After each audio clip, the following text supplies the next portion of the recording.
अस्सलाम वालेकुम दोस्तों, मैं हूं आपका मेज़बान डीजे और आप देख रहे हैं डीजे न्यूज़ इन्फो चैनल। आज 7 सितंबर 2025 इटली यूरोप की जानिब से ताज़ा तरीन और इम्पोर्टेंट्स अपडेट आप लोगों की खिदमत में लेकर हाजिर हुए हैं और उम्मीद करते हैं कि आप सब लोग भी खैर खैरियत से होंगे। जितने भी भाइयों ने चैनल को सब्सक्राइब किया हुआ है उनका तहे दिल से शुक्रिया अदा करते हैं, और जो इस टाइम पर चैनल पर नए हैं उनसे यही गुजारिश है कि चैनल को लाजमी तौर पर सब्सक्राइब करें और साथ में दिए गए बेल के ऑप्शन को प्रेस करके ऑल करें, ताकि हमारी हर नई आने वाली वीडियो का नोटिफिकेशन आप लोगों तक सबसे पहले पहुंचता रहे। बढ़ते हैं, अपनी सबसे पहली अपडेट आप लोगों से शेयर करेंगे जो कि ईयू लॉन्ग रेजिडेंसी कार्ड से मुतलिक है। इसको यूरोपियन कार्ड या फिर कार्ता सजोरनो भी कहते हैं। तो इसकी मेन रिक्वायरमेंट क्या है, क्योंकि इसके अंदर काफ़ी ज़्यादा कन्फ्यूजन है। और इसके अलावा बात करेंगे जो कि अगले साल से एक परमिट जो कि उन्हीं को या फिर सिंगल परमिट आ रहा है, तो इससे मुतलिक भी मुकम्मल बात करेंगे आज की इस वीडियो में। जो लोग कहते हैं कि टीआरसी जो कि एक मुल्क से दूसरे मुल्क में आ जाकर काम कर सकते हैं, बहुत सी वीडियोस आपकी नज़र से गुजरी होंगी। तो इसमें मेरा मशवरा यही है कि इसमें कोई भी चांस नहीं है। मुकम्मल तफसील आगे चलकर आप लोगों को बताएंगे। तो मेन जो बात है कि जो कार्ता सजोरनो है, इसकी रिक्वायरमेंट यानी कि 5 साल के बाद आप इसको किस बेस पर अप्लाई कर सकते हैं, और अजील वाले, सूसितारिया वाले और वर्क परमिट वाले, तो इनसे मुतलिक आज की इस वीडियो में डिटेल बताएंगे। तो भाइयों, जो सबसे पहली जो शर्त है ईयू लॉन्ग रेजिडेंसी या फिर कार्ता सजोरनो की रखी जाती है, जो कि पहले अनलिमिटेड था लेकिन अब इसको तब्दील करके 10 साल का कार्ड कर दिया गया है। तो इसको साफ अल्फाजों में ये कह सकते हैं कि EU 10 year long residency card, इसका जो मेन नाम वो यही पुकारा जाता है।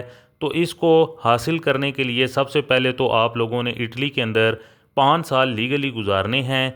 उसके बाद जब आपने इसके लिए अप्लाई करना है तो आपके पास रेजिडेंसा होना चाहिए। तो पहले अगर आपका रेजिडेंसा नहीं चल सका या फिर टूट गया, तो इसकी मेन शर्त यही है कि आपने अप्लाई इसको करने से पहले तो आपके पास रेजिडेंसा होना चाहिए। इसमें मेन साल का कंटिन्यू रेजिडेंसा होना चाहिए, यानी कि कट नहीं होना चाहिए। लेकिन अगर रेजिडेंसा ना टूटे या आगे चल के आपकी नेशनैलिटी में ही प्रॉब्लम बन सकती है। लेकिन कार्ता सजोरनो में अगर आपके रेजिडेंसा में कोई गैप आ गया था, तो इसमें मेन रिक्वायरमेंट ये नहीं है, लेकिन आपको 5 साल लीगली इटली के अंदर होना चाहिए।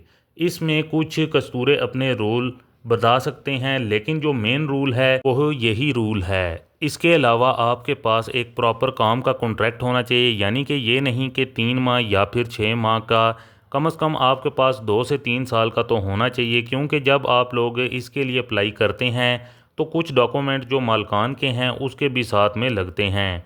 तो इस बात का ख्याल रखना है कि काम प्रॉपर हो, आपका रेजिडेंसा हो। इसके अलावा आपके पास आदोवा का इटालियन लैंग्वेज सर्टिफिकेट हो।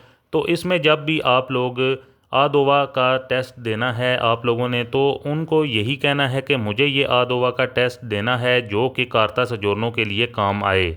इस बात को ज़रूर आप लोगों ने उनसे पूछ लेना है, जिस भी अदारे से आप, जिस भी स्कूल से आप लैंग्वेज टेस्ट इसके लिए करेंगे। तो जो मेन रिक्वायरमेंट हैं, बाकी जो रिक्वायरमेंट हैं वो कोई इतनी ज़्यादा नहीं हैं। और इसमें जो अजीलो पॉलिटिको वाले हैं उनको आदोवा का लैंग्वेज का टेस्ट नहीं चाहिए। इसमें अगर आप अजीलो पॉलिटिको हैं, 5 साल के बाद आप डायरेक्ट नेशनैलिटी भी अप्लाई कर सकते हैं। नेशनैलिटी से पहले अगर आप कार्ता दी सजोरनो अप्लाई करना चाहते हैं तो आपके पास ये भी ऑप्शन मौजूद है। आप इसमें फ़ायदा ये है कि जो डिप्लोमा है आदोवा का, इसकी रिक्वायरमेंट नहीं है। बाकी काम की और रेजिडेंसा की इसके अंदर आप लोगों को भी ज़रूरत है। तो आपने जब ये सब कुछ कर लिया और फिर आपको कार्ता दी सजोरनो मिल गई, तो फिर बहुत से ऑप्शन हैं। बहुत से लोग ये चाहते हैं कि फ़र्ज़ कर लें कि आप किसी और मुल्क में जहाँ अच्छी सैलरी है, जहाँ अच्छी जॉब्स ऑफ़र हैं, तो आप वहाँ पर जाना चाहते हैं। लेकिन अगर देखने में आया है कि जो कार्ता दी सजोरनो है, बहुत से मुल्क हैं वो एग्रीमेंट के बावजूद भी तब्दील नहीं करते हैं। तो क्या अगर आपके पास कार्ता दी सजोरनो है, आप बेल्जियम में जाना चाहते हैं या फिर लग्जमबर्ग में जाना चाहते हैं, ऑस्ट्रिया में, हॉलैंड में या फिर डेनमार्क में जाना चाहते हैं, तो इनका फ़र्ज़ है कि वो आपकी कार्ता दी सजोरनो को तब्दील करें। तो सबसे पहले तो नॉर्वे और स्विट्ज़रलैंड को तो निकाल दें।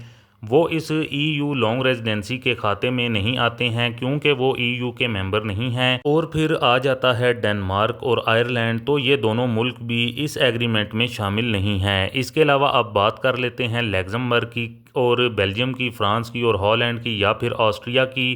तो ये जो हैं ये 4 से 5 ममालिक हैं जो कि आसानी के साथ चेंज नहीं करते हैं। तो इसकी कैटेगरीज़ हैं, देखें जो मुल्क हैं यूरोपीय यूनियन के या फिर शेंजन जोन के जिन्होंने ये एग्रीमेंट किए हैं जो कि आमदो-रफ्त में सहूलत है, तो इस तरह के डॉक्यूमेंट्स भी कुछ ममालिक में चेंज करवा सकते हैं। तो ये उनकी अपनी मर्ज़ी है कि वो किसी के चेंज करें या फिर किसी के चेंज ना करें। आप कानूनी तौर पर उनको मजबूर नहीं कर सकते हैं। तो जैसा कि मेरा पास कार्ता दी सोजोर्नो है और मैं बेल्जियम में अप्लाई करूं, तो उनकी मर्ज़ी है। मेरे पास जो कि क्वालिफ़िकेशन क्या है, अगर मैं आम बंदा हूं तो मेरे पास जो क्वालिफ़िकेशन है वो उनकी ज़रूरत के मुताबिक नहीं है, तो वो मेरी तब्दील नहीं करेंगे। तो इस टाइम जो कि अगर आपके पास कार्ता दी सोजोर्नो है तो जर्मनी में तब्दील हो जाता है, स्वीडन में भी तब्दील हो जाता है। तो अगर आपके पास इटालियन कार्ता दी सोजोर्नो है तो मेरा ये ख्याल नहीं है कि आप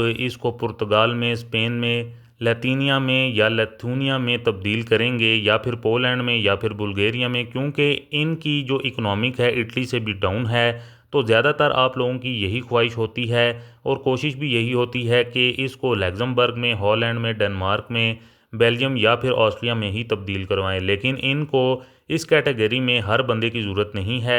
लेकिन अगर आप आम ड्राइवर हैं तो हरगिज़ तब्दील नहीं करवा सकते हैं। अगर आप बस ड्राइवर हैं या फिर ट्रक ड्राइवर हैं या फिर पढ़े लिखे हैं या फिर हाई स्किल है आपके पास, तो फिर हो सकता है आपको ज़्यादा चांसेस हैं फिर तब्दील होने के। जैसे अभी जर्मनी को ट्रक और बस ड्राइवर की बहुत ज़्यादा ज़रूरत है, तो वो अगर आपके पास कार्ता दी सोजोर्नो ना भी हो तो वो कुछ ममालिक को जो कि as a work permit issue कर देते हैं, यानी कि कार्ता दी सोजोर्नो को तब्दील तो नहीं करते हैं लेकिन एक अलग से वर्क परमिट इशू कर देते हैं। लेकिन अगर EU लॉन्ग रेजिडेंसी को तब्दील करना चाहते हैं तो फिर इस मुल्क की रिक्वायरमेंट पर और आपकी स्किल पर भी डिपेंड करता है। इसके अलावा अगर बात करें जो कि सिंगल परमिट के हवाले से कानून के अंदर तब्दीली के हवाले से कहा जा रहा है, यानी कि उन्हीं को के हवाले से काफ़ी ज़्यादा खबरें सुनने को मिल रही हैं कि अगले साल ये जो कानून है ये भी नाफज हो सकता है। तो इसकी अगर बात करें तो इसके लिए हमें अगले साल जून तक वेट करना पड़ेगा कि वो TRC पर फिर काम की इजाज़त देते हैं।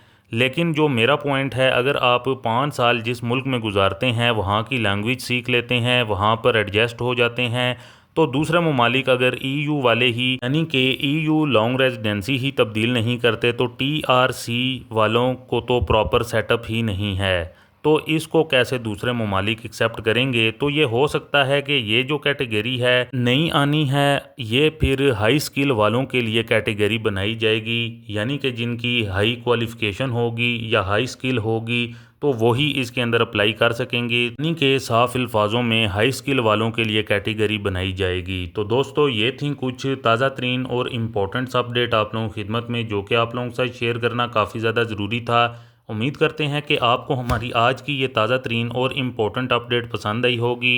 वीडियो को ज़्यादा से ज़्यादा लाइक और शेयर करें। मज़ीद मिलते हैं किसी और इम्पोर्टेंट अपडेट में, तब तक के लिए अपना ख्याल रखें और हमें दुआओं में याद रखें। अल्लाह हाफिज़।